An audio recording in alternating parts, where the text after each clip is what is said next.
Pakistani fashion designer Maria B breaks her silence and threatens legal action.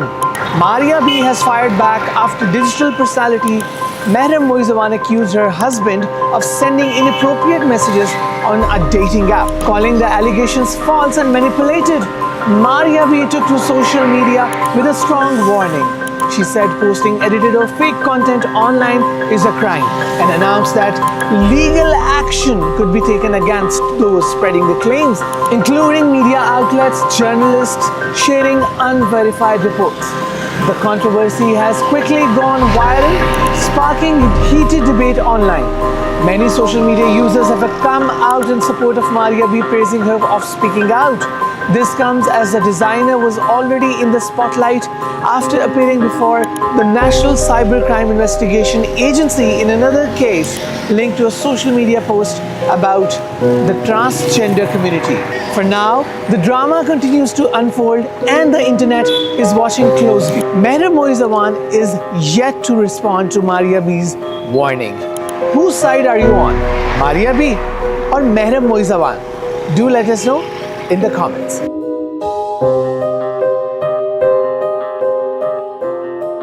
इंसानी हकूक़ की तंजीमें तो exist ही नहीं करती, अब चाहे वो अक़वाम मुत्तहिदा की हो या कोई और हो। अगर ये लोग एग्जिस्ट करते तो आज जो ईरान में हो रहा है क्या वो होता? क्या गज़ा में बंदे मारे जा रहे हैं, बच्चे, औरतें, मर्द, ख़वातीन, बूढ़े, इस रमज़ान शरीफ में भी बमबारी की जा रही है। कैसा अमल होता कि ये लोग उनको रोक पाते? क्या लबनान में इनको ख़वातीन, बच्चे मरते नज़र नहीं आ रहे? सर, ये वन साइडेड होके चल रहे हैं, बात साफ़ है। इनको अफ़गानिस्तान में तो नज़र आता है, वहाँ पे कोई छोटी सी चीज़ भी हो जाए तो ये जानबूझ के उसको हाईलाइट इतना बड़ा करते हैं कि लगता है क़यामत आ गई। अब सेम वाक़या ईरान में हो, गज़ा में हो, लबनान में हो, इनको नज़र ही नहीं आता। ये इनकी दोहरी पॉलिसी है उन ममालिक के साथ जहाँ पर मुसलमान सबसे ज़्यादा सफ़र कर रहे हैं। मुझे बताएं, अफ़गानिस्तान में ख़वातीन की जो तालीम है वो बंद है, वो लोग काम नहीं कर सकती, वो लोग बाहर नहीं जा सकती। इन तंजीमों को क्या ये कुछ नज़र नहीं आता? वहाँ पे अभी ये कुछ दिन पहले की वीडियो है कि जिसके अंदर बच्चियों को मारा जा रहा है कि वो बाहर क्यों नहीं कर रही हैं, सामान क्यों लेके जा रही हैं। भाई, जिसका बाप बेचारा है ही नहीं, जिसका भाई नहीं है, वो ख़वातीन क्या करें? क्या उनके लिए अलग कानून है? ऐसा नहीं होता। अक़वाम मुत्तहिदा को अगर मजमूई तौर पर देखा जाए तो ये एग्जेक्टिव क्लब बन चुका हुआ है। एग्जेक्टिव क्लब इस हवाले से कि ये जितने बड़े मुल्क हैं, ख़ास तौर पर अमरीका है, इसराइल है, इसके अलावा रूस है या बाकी जो जितने भी बड़े ममालिक हैं वो इनको नज़र आते हैं। बाकी जो रुकन ममालिक हैं, छोटे हैं, वो इनको नज़र नहीं आते। वहाँ पर जो दहशतगर्दी होती है, उसमें मासूम जाने जाती हैं, वो इनको नज़र नहीं आती, उस पर ये कोई वावेला नहीं करते। बल्कि यहाँ तक भी शाहिद मिले हैं कि जो हमारे बलूचिस्तान है या KPK के अंदर जो ये दहशतगर्द हैं, इनको वो इंसान समझती हैं, और जो ये दहशतगर्द जिन लोगों को मार रहे हैं उसको इंसान ही नहीं समझती। उनके लिए निकलती हैं, उनके लिए फंडिंग होती है और बड़े मुजाहरे भी होते हैं। ईरान के अंदर अगर आप देख लें, इसी जंग के अंदर एक स्कूल के अंदर अब 150 से ज़ायद यानी 160 से ज़ायद बच्चियाँ, मासूम बच्चियाँ जो तलीम हासिल कर रही थी, उनके ऊपर बम मारे गए हैं, मिसाइल मारे गए हैं, उनको दुनिया से रुखसत कर दिया गया है। तो उसके हवाले से कोई नहीं बोल रहा, क्योंकि ऊपर जो इनके बड़े हैं जो इनको फंडिंग करते हैं वो नाराज़ हो जाएंगे। ये तो अपने इंसानी हकूक़ हैं, अपनी तंजीमें हैं और अपने राइट्स हैं।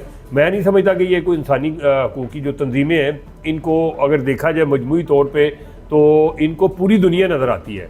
बहुत से ऐसे ममालिक हैं जहाँ पे जो है इसी तरह से कत्ल गारत होती है, ताकतवर आगे मार देता है, उस पर बमबारी कर दे, हमला कर दे या जो मर्जी, वहाँ पे इनको नहीं कुछ भी खटकता, ना इनको नज़र आता है, ना ये वहाँ पे एहतजाज करती नज़र आती है, ना कोई और वावेला होता है। सिर्फ़ और सिर्फ जो मुस्लिम ममालिक हैं उनकी तरफ से कुछ हो तो फिर ये फ़ौरन हरकत में आ जाती हैं। इनको फ़लस्तीन के गज़ा की बच्चियाँ, मासूम बच्चे, इंसान नज़र नहीं आते। वहाँ पे जो है लाखों अफराद को शहीद कर दिया गया और इसराइल की तरफ से किया गया, इसलिए वहाँ बोलती नहीं है, वहाँ खामोशी है, उनकी खबरें नहीं आती। और इस हवाले से देखा जाए तो और कई जगह पे, जैसे आपने मिसाल दी अफ़गानिस्तान की या किसी और जगह की, तो वहाँ पे इनको बहुत कुछ नज़र आता है। तो इसलिए इनको खुदारा अब ये छोड़ देना चाहिए। अक़वाम मुत्तहिदा जो है वो उनका काम था कि वो मुल्क में जो है वो लड़ाई झगड़ों को ख़त्म करेंगे और इंसानी हकूक़ के लिए काम करेंगे। लेकिन फ़िल वक्त तो हमें ये नज़र आ रहा है कि ये सिर्फ गैर मुस्लिम जो हैं उनके वहाँ पे काम कर रहे हैं, उनके जो है उनको फैसिलिटेट करने के लिए, और उनको जो है मेरे ख्याल से ये इन्फॉर्मेशन, सीक्रेट इन्फॉर्मेशन जो दूसरे ममालिक, इस्लामी ममालिक से लेकर मेरे ख्याल से वही आगे जो है उन्हें डिलीवर करते होंगे। मुसलमानों के लिए, इंसानियत के लिए कुछ भी नहीं कर रहे। अगर इंसानियत के लिए कुछ कर रहे होते तो अफ़गानिस्तान तो इन्हें नज़र आ रहा है कि जी अफ़गानिस्तान में दादोशुमार ये है, लेकिन जो इसराइल गज़ा में कर रहा है उसके दादोशुमार ये नहीं बताते कि क्या हो रहा है, उनकी फ़लाह के लिए क्या काम हो रहे हैं। सिर्फ ये फॉर्मेलिटी हो रही है, उनको उनका हक़ नहीं दिलवाया जा रहा। एक अरसे से, कई दहाइयों से वो अपने हक़ के लिए लड़ रहे हैं, उन पर वो जो है इसराइल जो है वो अपना कब्ज़ा कर रहा है, उनको मार रहा है, उनको नस्ल कशी कर रहा है, और जो है उस पर वो कुछ नहीं कर रहे। ये कैसी अक़वाम मुत्तहिदा है, ये कैसी तंजीमें, फलाई तंजीमें हैं जो कि कुछ गिरोह के लिए जो है वो काम है। गिरोह को कहूँगा मैं, इन्हें मुल्क नहीं कहूँगा, ये गिरोह हैं जो कि मुल्क की मईशत को तबाह करने पे और अपना कब्ज़ा और अपने जायदादी कायम करने के लिए जो है वो काम कर रही हैं, और ये तंजीमें जो हैं इनके लिए काम कर रही हैं, इनके पेरोल पर हैं।